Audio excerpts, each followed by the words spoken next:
Multibagger stock क्या है? सब मल्टीबैगर का खोज में है। कैसे मल्टीबैगर ढूंढे, इसका प्रोसेस क्या है, कैसे मिलेगा?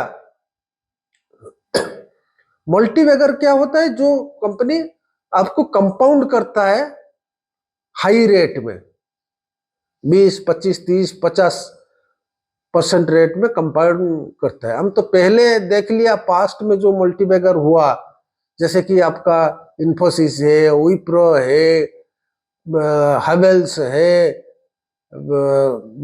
महिंद्रा एंड महिंद्रा है, बहुत सारा मल्टीबैगर मिल जाएगा आपको। लेकिन आपको वो मल्टीबैगर कैसे मिलेगा? अभी तो बड़ा कंपनी हो गया। उस टाइम में क्या क्या उसका पैरामीटर्स था, वो मल्टीबैगर हुआ। बाद में जियोपॉलिटिकल कैसे चेंज हुआ, एक्सटर्नल एनवायरनमेंट कैसे चेंज हुआ, वो बहुत इंपॉर्टेंट चीज है। तो मल्टीबैगर के लिए आपको एक प्रोसेस चाहिए। वो प्रोसेस में आपको एनालाइज करना चाहिए, उसको लेके बैठना पड़ेगा। शेयर को लंबा रखने से 5 साल 10 साल वो बढ़ता है।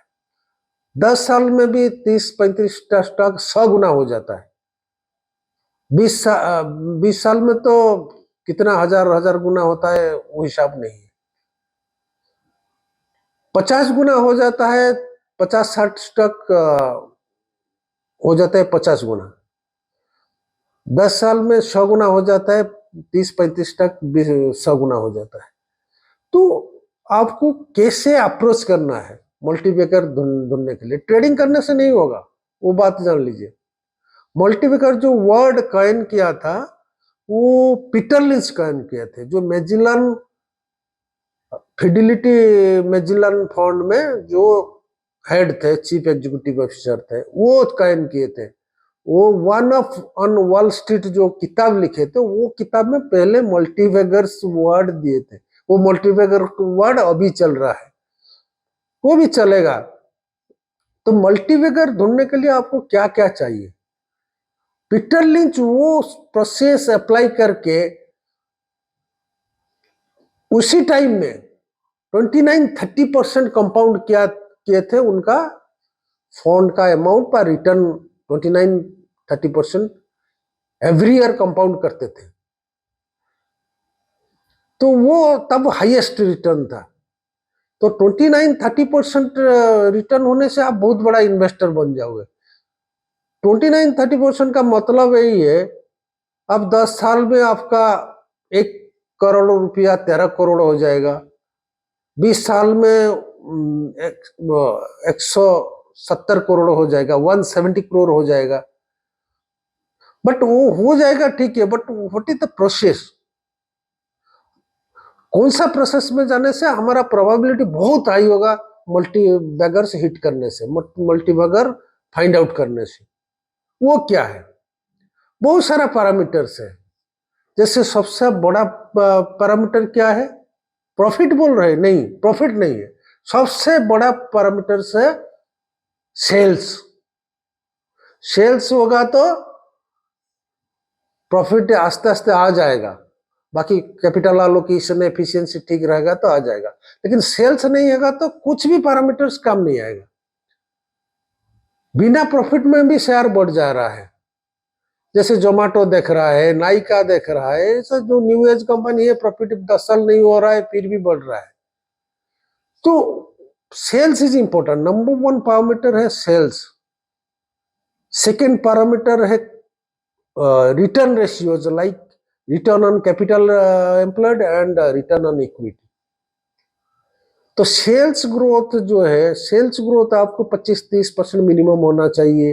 Return of capital entered, return on equity minimum 18% से ज्यादा होना चाहिए।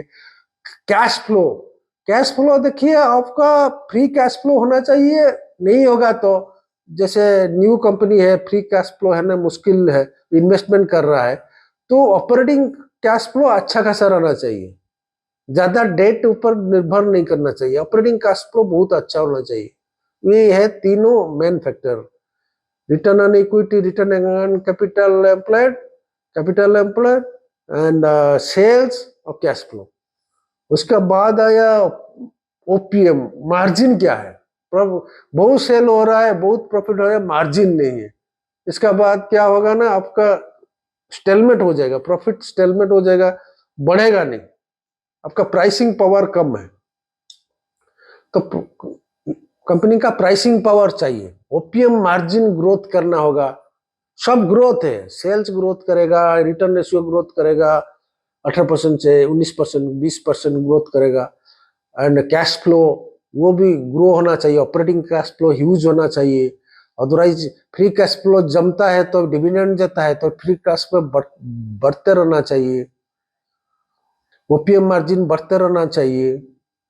उसका बाद है आपका प्रोमोटर्स होल्डिंग, थोड़ा क्वालिटी ऑफ मैनेजमेंट के लिए प्रोमोटर होल्डिंग अच्छा रहता है। प्रोमोटर्स होल्डिंग आपको मिनिमम तो 50% में ओनरशिप आ जाता है, वो डिसीजन ले पाता है, लेकिन ज्यादा होने से अच्छा है, मिनिमम ओनरशिप 60% होने से अच्छा है, लेकिन 50% होने से साइकोलॉजिकल एक बात है, जो आदमी का खुद का भरोसा नहीं है अपना बिजनेस में, वो कैसे काम करेगा, कैसे उसका इंटेंट क्या रहेगा। तो प्रमोटर होल्डिंग एटलीस्ट 50-55% होना चाहिए, डेट कम होना चाहिए, होने से अच्छा है। अच्छा डेट लेके सपोज कॉस्ट ऑफ कैपिटल, उसका डेट का जो रेट है कॉस्ट ऑफ कैपिटल, वो सपोज 10% है, वो इनकम कमाता है तो 15%, रिटर्न ऑन कैपिटल 15% है तो 5% ज्यादा है, तो डेट ज्यादा होने से चलेगा। लेकिन लॉन्ग टर्म ग्रोथ खोजते हैं तो डेट कम होने से अच्छा है, 50% से कम होना चाहिए, 0.5 से डेट